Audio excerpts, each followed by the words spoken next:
Tu sais que le monde ne tourne pas rond sans comprendre pourquoi, mais tu le sais. Comme un implant dans ton esprit. De quoi te rendre malade.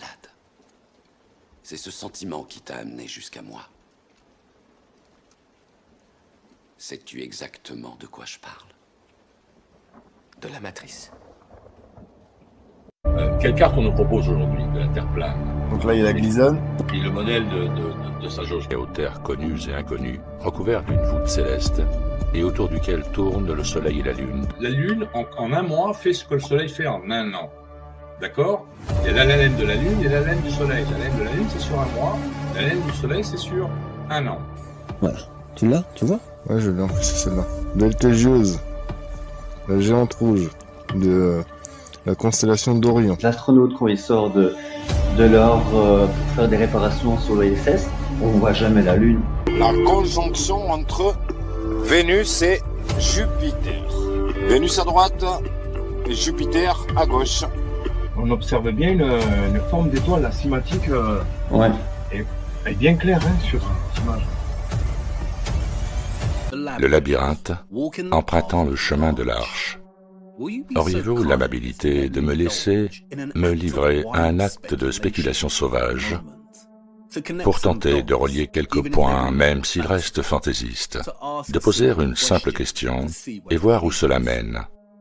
Cela peut s'avérer utile par la suite, mais rappelez-vous que ce n'est que de la spéculation pour l'instant. Se pourrait-il qu'il y ait une cathédrale en Antarctique?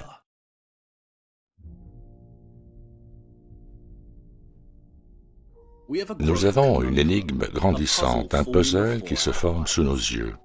Quel est le lien entre l'eau, le son et les courants telluriques et leur relation à ces structures médiévales? Se pourrait-il que le baptême est une histoire perdue ou cachée et que les eaux vives étaient vraiment réparatrices et guérissantes?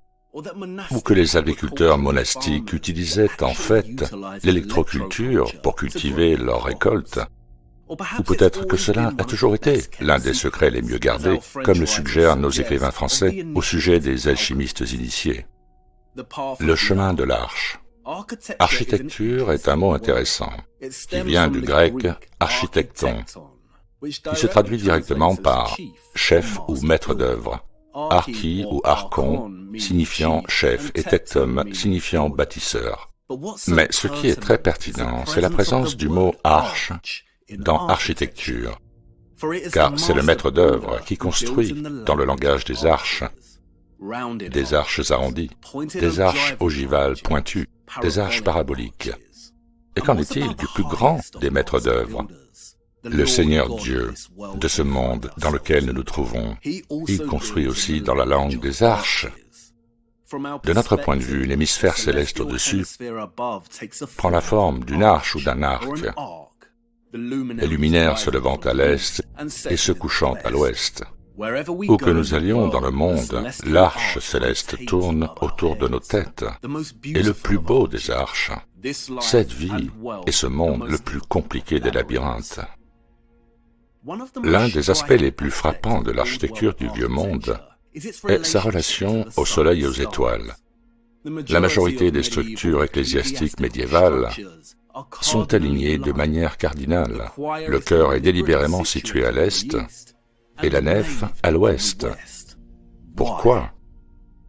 Dans la cathédrale de Chartres, au solstice d'été, à midi précise, un rayon de soleil traverse un petit espace dans le vitrail et frappe une pierre particulière du transept. Pourquoi? Il y a aussi une longue histoire d'astronomes utilisant les cathédrales pour construire un méridien, une ligne de longitude qui va du sud au nord, dans un grand espace sombre dans un bâtiment avec un trou dans le toit, qui permet de suivre le déplacement de la position du soleil à midi. Il semble que presque toutes les civilisations et cultures ont, à un moment ou à un autre de l'histoire, construit leur structure de façon à ce qu'elles s'alignent sur le soleil et les étoiles. Il y a les obélisques égyptiens, qui ne sont en fait que d'immenses cadrans solaires. Les pyramides avec des chambres qui s'alignent sur les cieux, selon des caractéristiques architecturales qui projettent des ombres spécifiques à des jours précis. Des espaces et des monticules qui interagissent avec les solstices. des temples qui dansent avec les équinoxes. Et peut-être que les cathédrales médiévales interagissent avec le soleil et les étoiles d'une manière pas encore reconnue. Les flèches agissent-elles comme d'immenses cadrans solaires, ou y a-t-il d'autres astuces de ce genre, qui projettent des ombres et des lumières particulières à des heures et des dates précises? Les cathédrales s'alignent-elles sur des constellations particulières, et pourquoi tant de structures dans le monde entier, de toutes les époques et dans toutes les sociétés, s'alignent sur les luminaires? Était-elle avant tout un moyen de suivre le temps et de tenir des calendriers, ou nos ancêtres surveillaient-ils ou observaient-ils autre chose? Que de bonnes questions. Le problème est de savoir si nous n'avons reçu que la moitié de l'histoire, ou moins. Se pourrait-il qu'il y ait une cathédrale en Antarctique? Bien, cela dépend de la façon dont vous définissez une cathédrale. Si une cathédrale est une église qui contient le siège d'un évêque et sert de centre pour un diocèse, alors non, il n'y en a pas en Antarctique. Si une cathédrale est un espace géométrique creux pour que les vibrations musicales de l'orgue et des cloches puissent danser en communion, alors non, il n'y en a pas. Si une cathédrale est un lieu pour l'adoration de Dieu, alors peut-être qu'il y en a une, peut-être seulement, et cela dépend de quel Dieu il s'agit. Mais si nous adoptons une autre définition, celle de la cathédrale en tant qu'observatoire astronomique, un espace pour surveiller et suivre les mouvements de tout ce qui est céleste, alors oui, il pourrait très bien y avoir une cathédrale en Antarctique. Elle est juste là. Ne pouvez-vous pas la voir? Non, bien sûr, parce qu'elle est enterrée sous vos pieds. L'Ice Cube, qui atteint une profondeur de 2500 mètres et qui s'étend sur 1 km3 d'espace. L'Ice Cube est un télescope souterrain pour l'observation des neutrinos. C'est une expérience validée par le CERN et sa fonction est de rechercher des neutrinos. Les neutrinos sont des particules presque sans masse, sans charge électrique, et qui voyagent de leur source à la Terre sans être perturbés par les champs magnétiques. L'Ice Cube travaille également à la détection, à la surveillance et à la compréhension des averses d'air provenant des rayons cosmiques primaires. Les rayons cosmiques sont les particules les plus chargées en énergie jamais observées et proviennent principalement de notre Soleil, et ces particules peuvent traverser le sol. En fait, il existe de nombreux types de rayons ou de flux de particules chargées qui proviennent du Soleil, tels que les vents solaires, qui influencent également l'activité à la surface de la Terre. Le vent solaire joue un rôle clé dans la génération des courants telluriques.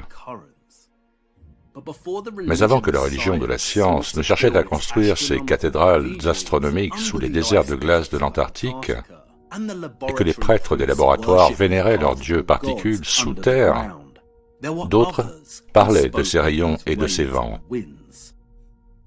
Le Soleil est né du feu. Le feu est l'âme du grand tout.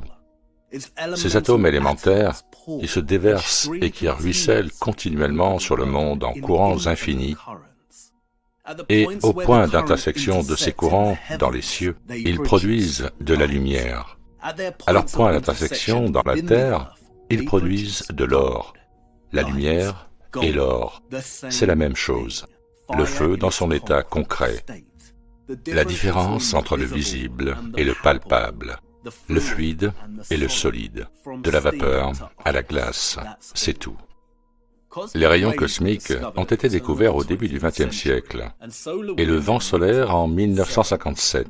Mais dans son roman, 100 ans avant cela, en 1830, il semble que Victor Hugo connaissait déjà très bien ces particules élémentaires qui se déversent et qui ruissellent continuellement sur le monde en courants infinis.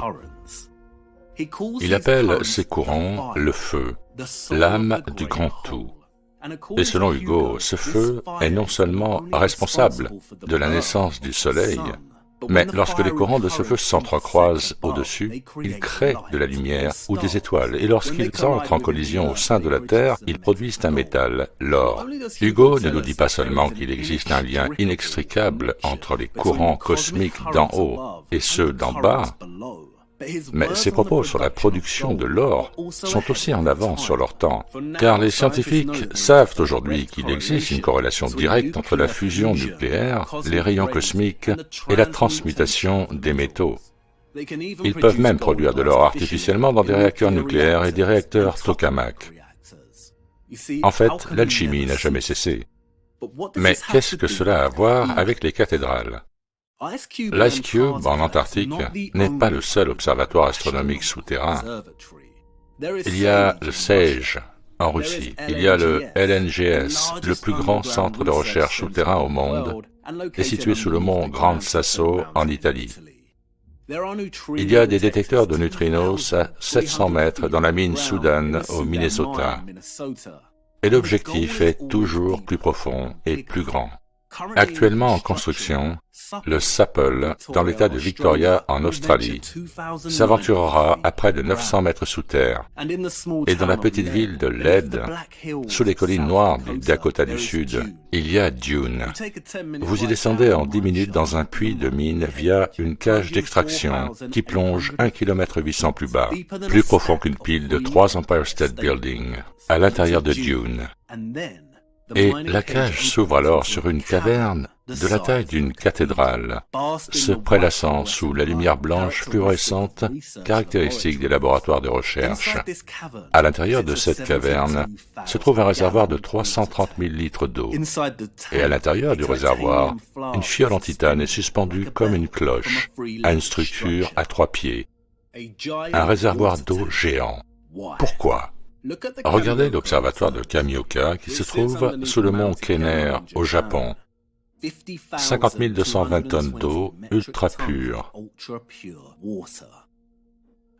Nombre de ces détecteurs ne sont que des réservoirs géants remplis d'eau purifiée et recouverts de tubes photomultiplicateurs sensibles, qui sont en fait des appareils photo conçus pour capturer l'insaisissable flash bleu produit par le rayonnement Cherenkov.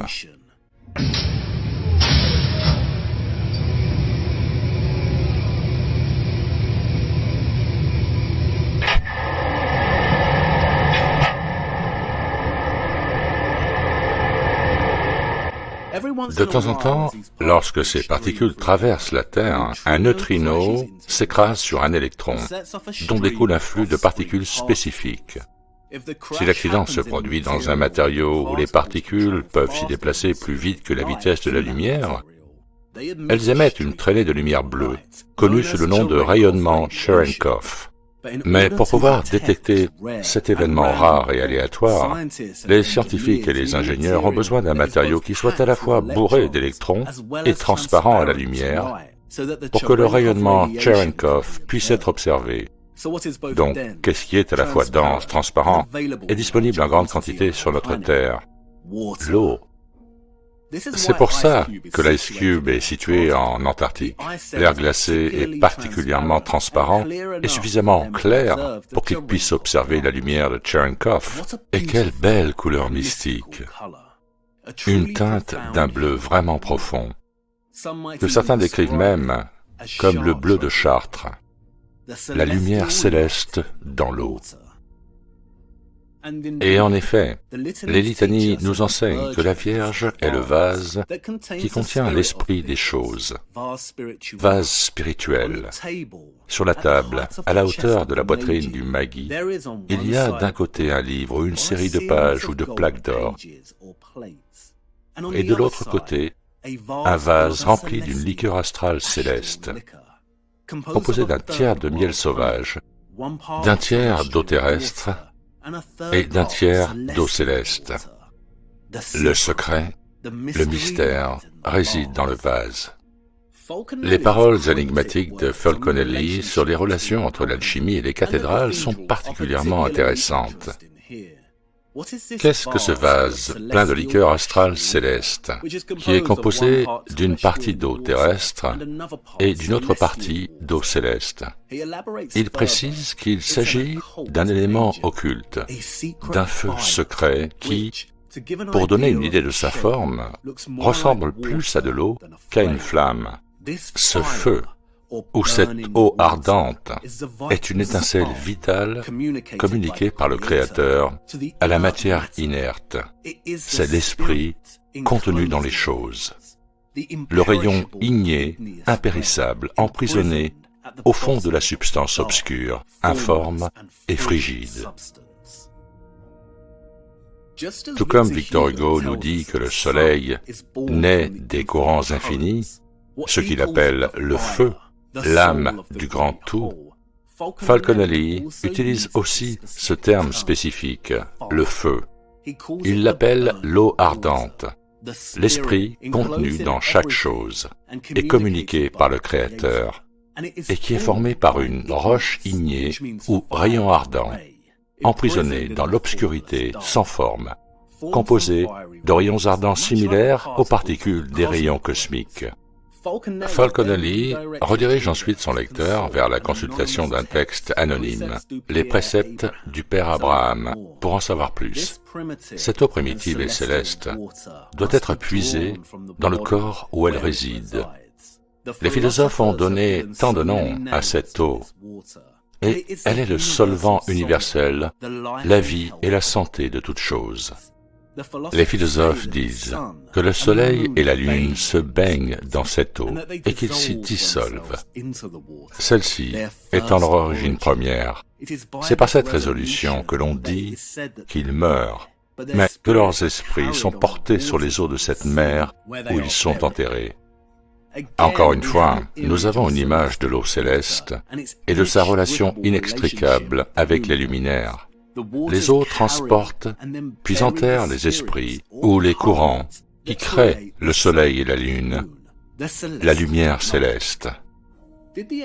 Les anciens connaissaient-ils non seulement les courants telluriques, la vouivre qui serpente sous la surface de la Terre, mais aussi le rayonnement Cherenkov, ou ce que nous appellerons désormais les eaux ardentes. Ce rayonnement électromagnétique émis lorsque les particules chargées traversent l'eau, l'illuminant de bleu. Est-ce la raison pour laquelle de nombreuses cathédrales ont été construites sur d'anciens monticules celtiques et s'enfoncent profondément sous terre, parfois avec des couches de cryptes, de tunnels et de puits d'eau profonds? Les alchimistes d'antan observaient-ils et étudiaient-ils les phénomènes astronomiques sous la terre, ainsi qu'au-dessus?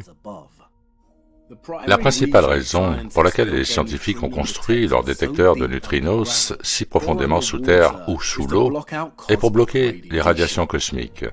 Tout comme nous ne pouvons pas voir les étoiles pendant la journée à cause de la lumière du soleil, le rayonnement cosmique agit de la même manière, empêchant la détection des interactions des neutrinos. Construire un détecteur sous un rocher ou sous l'eau permet aux scientifiques de séparer l'interaction des neutrinos des radiations. C'est une forme de distillation qui n'est pas si éloignée de la protoscience des alchimistes médiévaux, dont les activités se concentraient sur la séparation et l'isolement de différentes substances et produits chimiques. Pourquoi nos ancêtres antiques et médiévaux n'auraient-ils pas eu connaissance des courants telluriques et n'auraient pas activement étudié et observé l'activité astronomique de la Terre? Peut-être ont-ils été témoins des eaux ardentes et ont compris qu'ils avaient vu la main de Dieu. Est-ce réellement si incroyable et grotesque que les personnes responsables de la conception, de la construction et de la structure de ces chefs-d'œuvre géométriques étudiaient également les courants astronomiques au-dessus et en dessous? Dans les années 1600, Athanasius Kircher a étudié les forces qui s'exercent sous nos pieds et a publié une étude, Mundus Subterraneus, dans laquelle il prétend qu'il existait des systèmes d'air, de feu et d'eau entrelacés à l'intérieur de la Terre. Ces diagrammes et ces explications qui cartographient ces courants souterrains et ces systèmes d'énergie sont très précis et complets. Était-il le seul à le faire? Peut-être ne pourrons-nous jamais vraiment comprendre l'espace s'il n'y a pas une compréhension commune du céleste en haut et du céleste en bas, Peut-être que le véritable espace est un système naturel de courant à l'intérieur de la Terre elle-même, et ce que nous voyons en haut n'est qu'une simple projection, une sorte de miroir. Est-ce une coïncidence que le noyau interne de la Terre est aussi chaud que le Soleil en haut, comme s'il y avait deux soleils, l'un au-dessus et l'autre en dessous? Peut-être n'avons-nous reçu que la moitié de l'histoire de l'espace céleste. Et pourquoi toutes les civilisations, à travers l'histoire, quelle que soit leur culture ou leur géographie, ont souvent construit des structures pour s'aligner sur le Soleil et les étoiles au-dessus de nous? Ces structures pourraient-elles également s'aligner sur le monde céleste du dessous?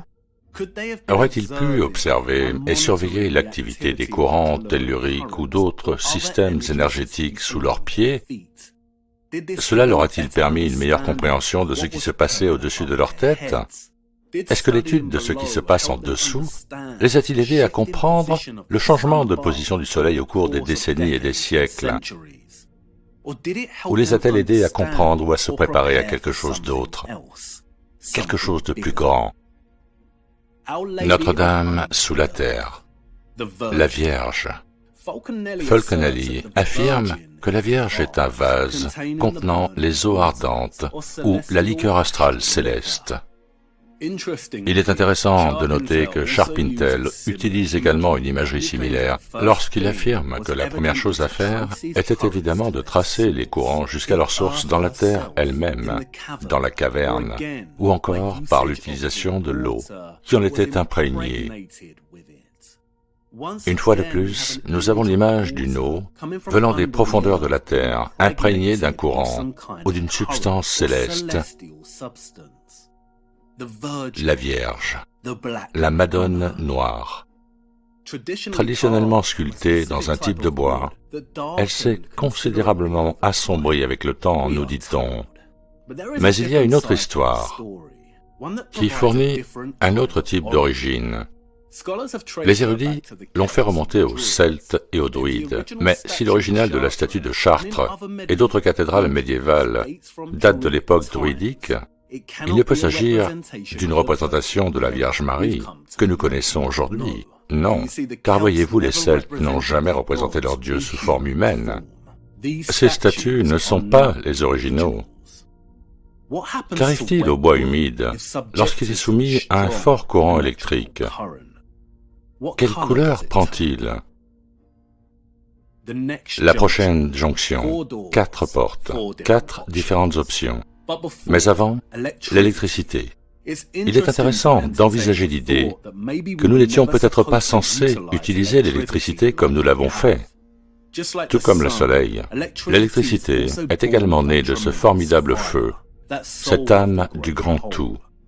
Et peut-être qu'elle était censée rester exclusivement au royaume céleste et non exploitée par l'homme pour sa propre évolution.